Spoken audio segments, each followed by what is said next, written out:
नमस्कार दोस्तों, मेरा नाम ज्ञानेश्वर है और आपने देखना शुरू किया है लाइव सिटीज का विशेष कार्यक्रम सुबह की चाय। देखिए, कल रात को बीजेपी के उम्मीदवारों की लिस्ट जारी हुई। बीजेपी ने बिहार में सभी 17 उम्मीदवारों की घोषणा कर दी। देखिए, अधिकांश सांसद फिर से टिकट पा गए हैं। जिन सांसदों का टिकट कटा है उनमें अश्विनी चौबे हैं, अजय निषाद हैं, रमा देवी हैं और छेदी पासवान हैं। और जिस तरीके से बीजेपी ने टिकट बांटे हैं, सच कहें आपके होश उड़ जाएंगे। किसी को प्यार होगा, किसी को नफरत होगी। वोट देने के पहले सोचना भी होगा। और देखिए, उम्मीदवारों को तय करते वक्त नीतीश कुमार ने भी और बीजेपी ने भी यह समझा है कि हम पुराने जो उम्मीदवार हैं, दावेदार हैं, सांसद हैं, उन पर ही भरोसा करते हैं। बदलाव की क्या जरूरत है? एंटी इनकम्बेंसी का क्या मतलब है? मोदी नाम केवलम है और फिर बिहार है तो नीतीश नाम पूर्णम है। जब मोदी और नीतीश, फिर इसके बाद गुंजाइश कहां बचती है? तो पहले बीजेपी के उम्मीदवारों का नाम आपको बता देते हैं, फिर डिकोड करते हैं कि इसके पीछे क्या छुपा है जो आपके होश उड़ा सकते हैं।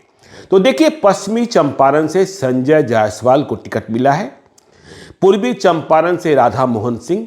कितना संशय था कि शिवहर में लवली आनंद को जेडीयू से टिकट मिल गया, रमा देवी का टिकट कट गया। दोनों पड़ोस संसदीय क्षेत्रों में कैसे राजपूत लड़ेंगे, लेकिन राधा मोहन सिंह। मधुबनी में अशोक कुमार यादव, दरभंगा में गोपाल जी ठाकुर, मुजफ्फरपुर में राजभूषण निषाद। देखिए, अजय निषाद का टिकट कटा। कितनी बड़ी लीगेसी, कैप्टन जय नारायण निषाद के बेटे। और अब टिकट किसे मिला? राजभूषण निषाद, जिनकी पॉलिटिकल एंट्री मुकेश सहनी ने कराई थी। मुकेश सहनी इस चुनाव में कहीं जगह पाते नहीं दिखाई पड़ रहे हैं, लेकिन उनके शिष्य अब सांसद बन जाएंगे बीजेपी से। है ना चौंकाने वाली बात? 2019 में राजभूषण चौधरी को मुकेश सहनी ने महागठबंधन में अपनी पार्टी से मुजफ्फरपुर का टिकट दिया था। करीब 4 लाख मतों से हारे थे, लेकिन इस बार बीजेपी ने टिकट से नवाज दिया तो जीत की संभावनाएं बढ़ गई।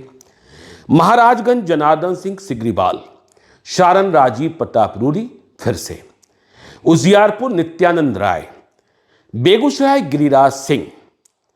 और देखिए, गिरिराज सिंह के टिकट का ऐलान होते ही कितने लोगों की संभावनाएं जो बलवती दिखाई पड़ रही थी, क्या क्या उम्मीदें लगाए बैठे थे। राकेश सिन्हा राज्यसभा के सांसद, विकास वैभव आईपीएस ऑफिसर, सभी की संभावनाएं, सभी की उम्मीदों पर पानी फिर गया। तो पटना साहिब रविशंकर प्रसाद, ऋतुराज सिन्हा पीछे छूट गए। कहा जा रहा है कि बीजेपी के नेशनल प्रेसिडेंट जेपी नड्डा ने बिट्टो लगा दिया। पाटलिपुत्र रामकृपाल यादव फिर से, आरा आरके सिंह, क्या क्या चर्चाएं नहीं हुई थी। बक्सर अश्विनी चौबे का टिकट कट गया और मिथिलेश तिवारी को टिकट मिला है। देखिए, जो परिवर्तन हुए हैं उसमें नित्यानंद राय, केंद्रीय गृह राज्य मंत्री की छाप दिखाई पड़ रही है। चाहे टिकट राजभूषण चौधरी को हो, चाहे मिथिलेश तिवारी को हो, दोनों नित्यानंद राय की टीम के महत्वपूर्ण सदस्य माने जाते हैं। मिथिलेश तिवारी गोपालगंज के रहने वाले हैं, वहीं से विधायक भी बने थे। और देखिए, बक्सर में बाहरी उम्मीदवार आकर चुनाव लड़ते हैं, चुनाव जीत जाते हैं। अश्विनी चौबे 2014 में आए, चुनाव जीते, 2019 में आए, चुनाव जीते, इस बार बेटिकट कर दिए गए। मिथिलेश तिवारी आ रहे हैं अब। तो मुकाबला, मिथिलेश तिवारी यंग हैं, डायनेमिक हैं और ब्राह्मण पॉलिटिक्स में भरोसा रखते हैं, तो मिथिलेश तिवारी। अब देखिए, सासाराम छेदी पासवान का टिकट काट दिया गया। संभावना बताई जा रही थी, हमने आपको बताया ही था कि यहां इस बात का गुस्सा अधिक है कि छेदी पासवान ने अपने बेटों से चुनाव लड़वाया, जिसके कारण विधानसभा के चुनाव में और दूसरे चुनाव में बीजेपी को नुकसान हुआ। अजय निषाद, जिनका टिकट मुजफ्फरपुर से काटा गया है, उनके बारे में रिपोर्ट रही उपचुनाव की कि उपचुनाव में किस तरीके से वहां बीजेपी का परफॉर्मेंस बेहतर नहीं था। और किस तरीके से वे निषाद राजनीति को नहीं साध पाए, मुकेश सहनी स्टैब्लिश लीडर हो गए। तो अब मुकेश सहनी के शिष्य राजभूषण चौधरी को ही बराबरी करने का मौका दिया जा रहा है। तो सासाराम में शिवेश राम को टिकट दिया गया है, जो पूर्व केंद्रीय मंत्री मुनीलाल के बेटे हैं।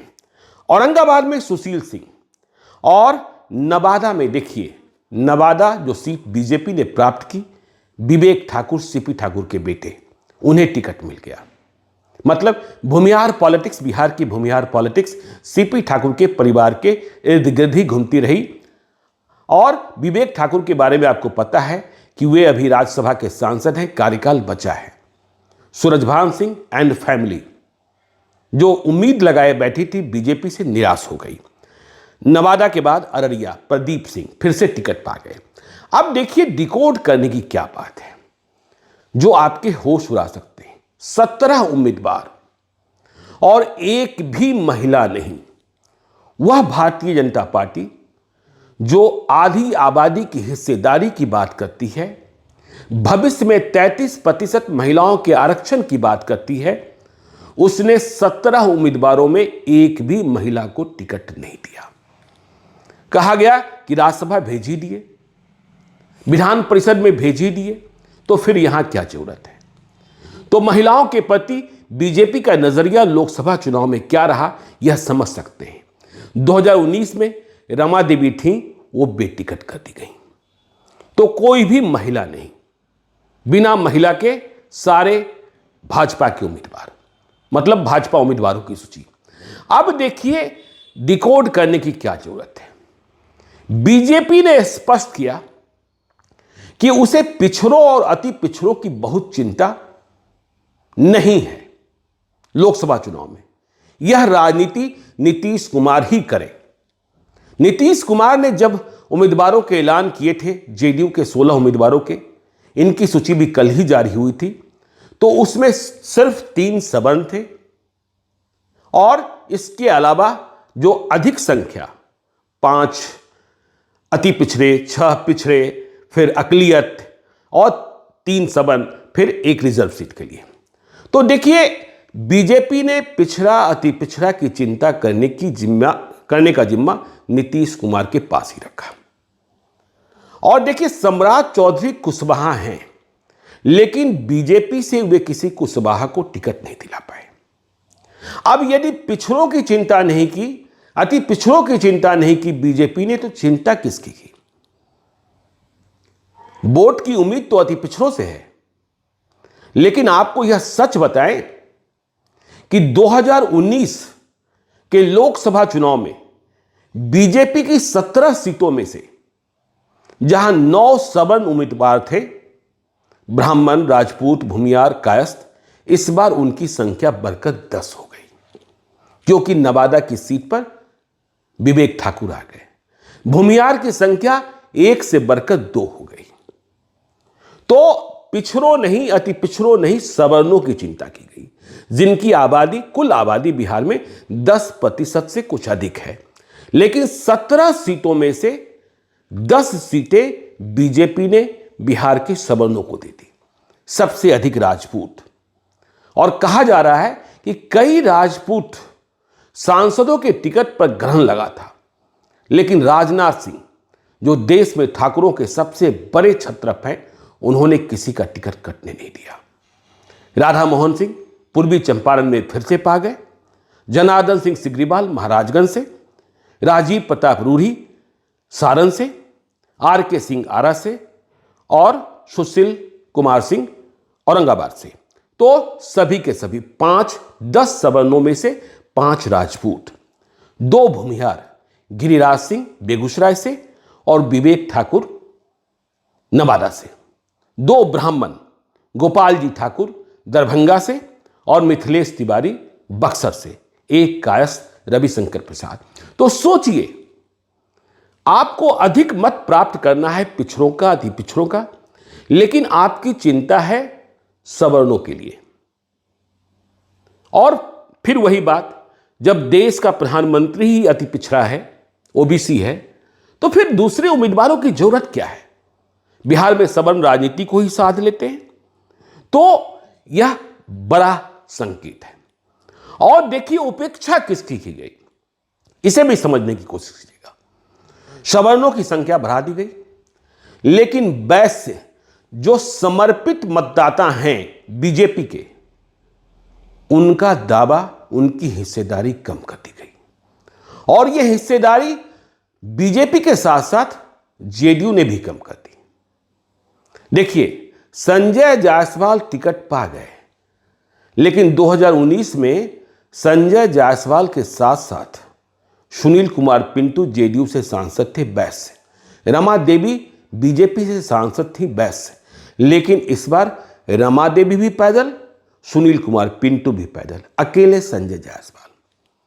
तो सबसे बड़ा नुकसान उस वैश्य समुदाय को, उस वैश्य समूह को जो बीजेपी के प्रति समर्पित है। जेडीयू ने भी सुनील कुमार पिंटू का टिकट काटा, रमा देवी का सीट ही ले लिया, जहां से लवली आनंद को उम्मीदवार बना दिया गया। तो ये जो नुकसान है। और देखिए शाहनवाज हुसैन उम्मीद लगाए बैठे थे, क्या उम्मीद लगाए बैठे थे कि चलिए राज्यसभा नहीं मिला, विधान परिषद नहीं मिला, लोकसभा का चुनाव ही लड़ा देंगे। किशनगंज की सीट जेडीयू के खाते में चली गई थी, तब और भी निराश हुए थे। लेकिन अररिया के बारे में वे सोच रहे थे, क्योंकि जिला इकाई से उनके नाम की सिफारिश भी भेजी गई थी, किंतु टिकट फिर से प्रदीप सिंह को मिला। तो देखिए 17 में से 10 सीटें सवर्णों को दी गई, बाकी सीटें किसे मिली? किसी अकलियत, किसी मुसलमान को नहीं मिलना था, नहीं मिला। तो देखिए 10 के बाद 11वां नंबर, 12वां नंबर, 13वां नंबर यादवों का है। रामकृपाल यादव पाटलिपुत्रा से, नित्यानंद राय उजियारपुर से और अशोक कुमार यादव मधुबनी से। 13 हो गए। 2 अति पिछड़ों को, सिर्फ 2 अति पिछड़ों को टिकट मिला, एक प्रदीप सिंह को अररिया से और एक राजभूषण निषाद को मुजफ्फरपुर से। तो 14 और 15 हो गए। एक सुरक्षित क्षेत्र लिया गया, तो सुरक्षित क्षेत्र में टिकट मिला, आपको पता ही है, शिवेश राम को। और देखिए पिछड़े में ही एक टिकट और भी दिया गया। किसे दिया गया? पिछड़ा का एक टिकट और मिला, तो इस तरीके से 17 हो गए। तो बीजेपी ने चिंता नहीं की कि हमें पिछड़ा में, देखिए संजय जायसवाल का नाम लेना हम भूल गए, तो बीजेपी ने चिंता पिछड़ों की नहीं की, अति पिछड़ों की नहीं की, वैश्य की नहीं की, लेकिन सवर्णों की जरूर की। क्योंकि बिहार में माना जाता है कि भूमिहार, राजपूत, ब्राह्मण जो हैं वे बीजेपी के इतने बड़े पक्षधर हैं कि वे कुछ और देखते ही नहीं हैं। और जैसा हमने प्रारंभ में ही कहा कि उम्मीदवारों को तय करते वक्त बीजेपी और जेडीयू ने दोनों ने यह माना है कि मोदी नाम केवलम और नीतीश नाम पूर्णम। फिर इंडिया ब्लॉक की जो स्थिति है वह आप देख ही रहे हैं, वहां कोई डिसीजन हो ही नहीं पा रहा है। कांग्रेस और आरजेडी में झगड़ा बढ़ा हुआ है और तनातनी इस तरीके से है कि प्रियंका गांधी की बात भी सुनने को लालू यादव और तेजस्वी यादव नहीं तैयार हैं। पप्पू यादव, जिनकी पार्टी का विलय कराया गया कांग्रेस में, पूर्णिया का वचन दिया गया, उनकी सीट भी, उनका टिकट भी फंसा हुआ है। तो अब देखिए उम्मीदवारों के ऐलान तो एनडीए में हो ही गए। 2 बड़े पार्टनर जेडीयू और बीजेपी ने, उपेंद्र कुशवाहा ने ऐलान कर ही दिया है कि वे काराकाट से लड़ेंगे। हमने ऐलान कर ही दिया है जीतन राम मांझी गया के उम्मीदवार होंगे। अब ऐलान सिर्फ लोजपा को करना है। चिराग पासवान कल पटना आए थे। चिराग पासवान हाजीपुर से चुनाव लड़ेंगे, इसमें भी कोई संशय नहीं है। और उनके बहनोई अरुण भारती जमुई के उम्मीदवार होंगे। समस्तीपुर की उम्मीदवारी भी करीब करीब तय है, लेकिन महादलित पर विचार किया जा रहा है। पर बड़ा सवाल यह है कि चिराग पासवान वैशाली और खगड़िया में टिकट किसे दे रहे हैं। उन्हें एक राजपूत को देना है वैशाली में, और खगड़िया में वे क्या फैसला करते हैं।